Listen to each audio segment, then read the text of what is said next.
आज मैं आप लोगों को एक ऐसी कहानी सुनाने जा रहा हूं जो आपका भाग्य, आपका जीवन बदल देगी।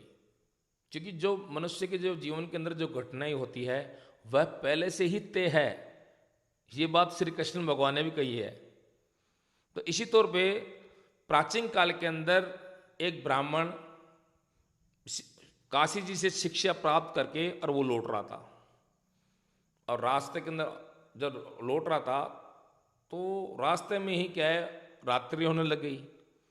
ब्राह्मण सोचता है कि पास के गांव के अंदर शरणार्थी बनना पड़ेगा, रुकना पड़ेगा। इतनी रात को कहाँ जाएंगे, आगे जंगल है।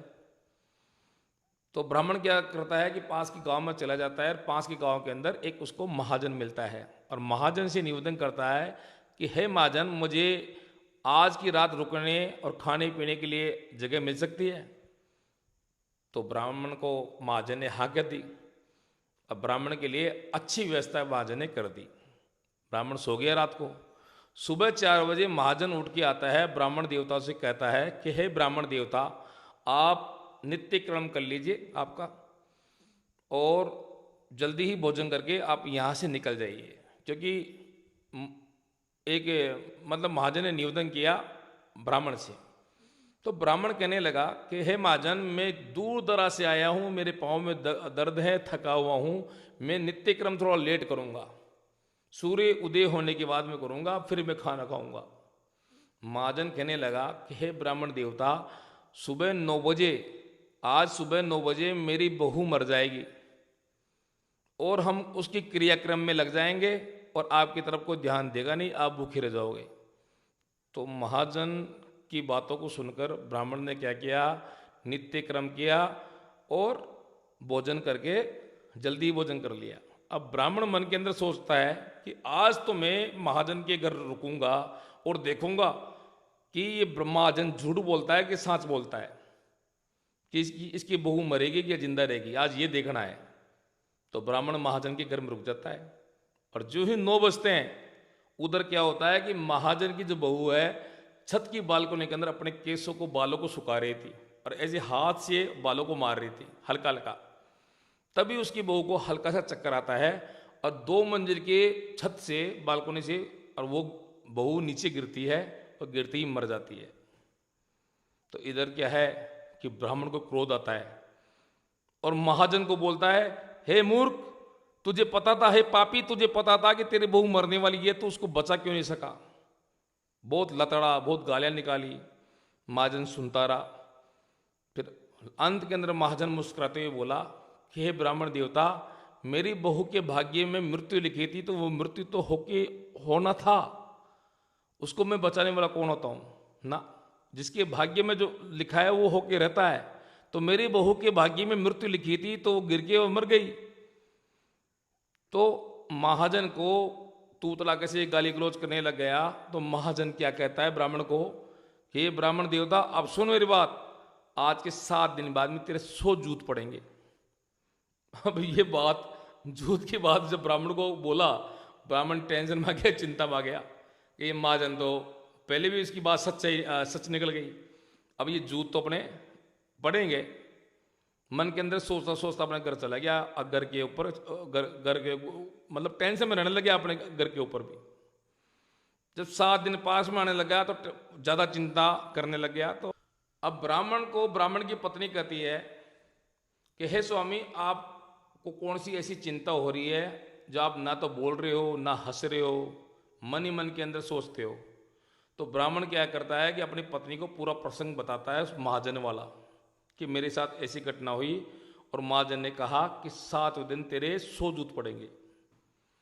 अब ये बात पत्नी भी सुनकर आश्चर्यचकित हो गई।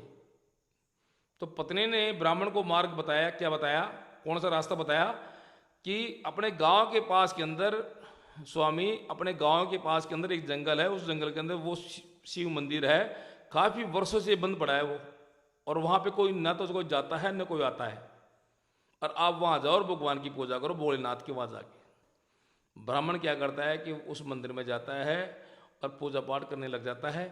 और 7वां दिन चल रहा था, 7वां दिन चल रहा था और ब्राह्मण आराम से भगवान भोलेनाथ की पूजा कर रहा था।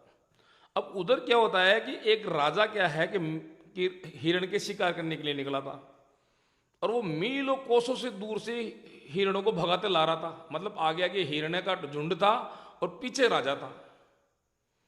अब क्या है कि उसी जो जहां पे ब्राह्मण पूजा कर रहा था, तो उसी मंदिर के, शिव मंदिर के पास के अंदर एक तालाब था।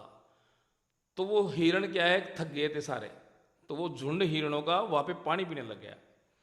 तो राजा सोचता है कि ये जब तक ये हिरण पानी पियेंगे तब तक मैं भी आराम कर लेता हूं, और फिर जो ही ये पानी पी के निकलेंगे तब मैं हिरणों का शिकार करूंगा।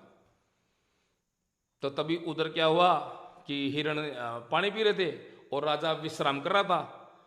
आराम थोड़ा सा, वो राजा भी पानी पी के थोड़ा विश्राम कर रहा था, और राजा के साथ थे 10 सैनिक। ठीक है। अब उधर क्या हुआ कि ब्राह्मण देवता अपनी पूजा खत्म कर लिया भोलेनाथ की, और जोर से शंख बजाया। और शंख बजाने के बाद में वो बोलते हैं ना, भोलेनाथ का एक होता है एक मंत्र, बुम बुम भोले बुम बुम। तो ऐसे ब्राह्मण ने अलग अलग प्रकार से आवाजें निकाली। तो वो हिरणों का झुंड है ना, तो वो भग गया। अब हिरणों का झुंड भग गया तो राजा को वो आवाज सुनाई दी, अरे ये कौन मूर्ख है जो इनको भगा दिया हिरणों का, पकड़ के लाओ।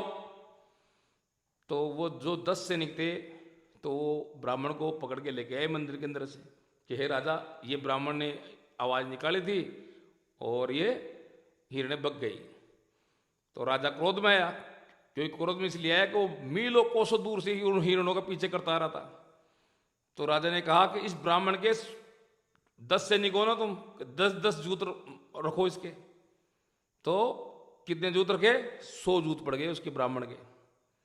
तो 100 जूत पड़ गए। तो जब वो ब्राह्मण कहता है कि वास्तव में भगवान ने, ईश्वर ने, जिसके भाग्य में जो लिखा है वो होके रहता रहेगा, तो उस ब्राह्मण को कहता है कि धन्य हो महाजन, तो तूने मेरा भाग्य बताया।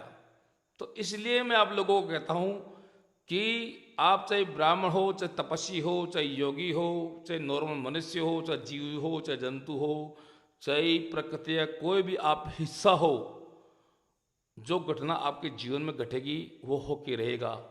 तो आप निराश कभी मत होइए, आप चिंताओं में कभी मत पड़िए। आप कॉन्फिडेंस रखिए उन घटनाओं से लड़ने के लिए। कोई गरीब भी होता है, कोई लखपति भी होता है, कोई बीमार भी होता है, कोई मतलब किसी के कोई पीड़ा भी होती है।